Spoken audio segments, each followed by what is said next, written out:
Well, today we are in the Centre for Stem Cells and Regenerative Medicine at King's College London. Physically, we are on the 28th floor of Guy's Hospital Tower, which is the small sister next door to the Shard.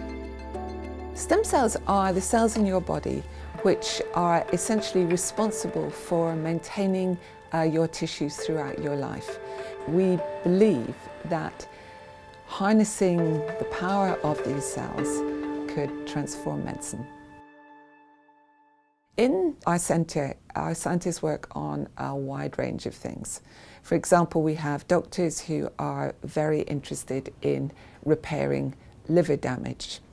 We also have groups who are interested in the pancreas, because the pancreas is absolutely essential for preventing diabetes. And my own lab works on skin, and I could give you a whole list of other interesting applications.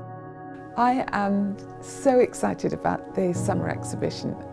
This really, for me, is going to be the highlight of the summer.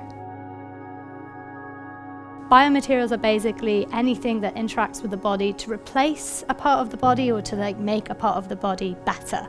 So lots of people have seen this mouse that has an ear growing off of its back. It's like a little Frankenstein's monster, and it was a very exciting demonstration of how you might be able to use stem cells and gene therapies to build an entire tissue that you could use to replace a human ear. With biomaterials, you'd potentially be able to grow that without the need of the mouse on the side, and you could develop a fully formed ear or eye or intestine in a dish that could then be used to replace a damaged tissue in a human body.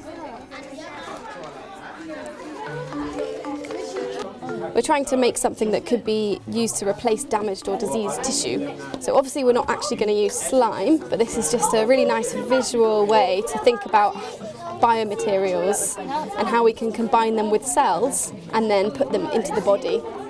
In my activity, I was showing the children the skin structure, so the different layers of the skin, the epidermis and the dermis. And actually, in my research, we are doing that to see the differences within the skin vasculature. Also, we are doing that to see the differences between an healthy donors and someone that's got different skin diseases. So one of the things we need to do in science in general is measuring cells, looking at their growth, seeing how they're developing. At the moment this is quite a painstaking process.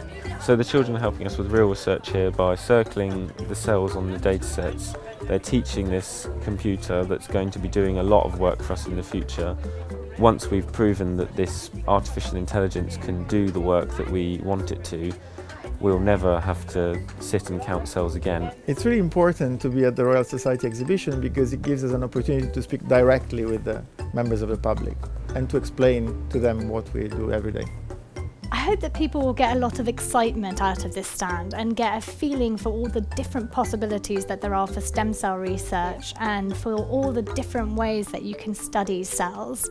We hope that people will come away understanding a little bit more about how their body works, understanding what stem cells are, and I hope that we'll convert as many people as possible into becoming scientists.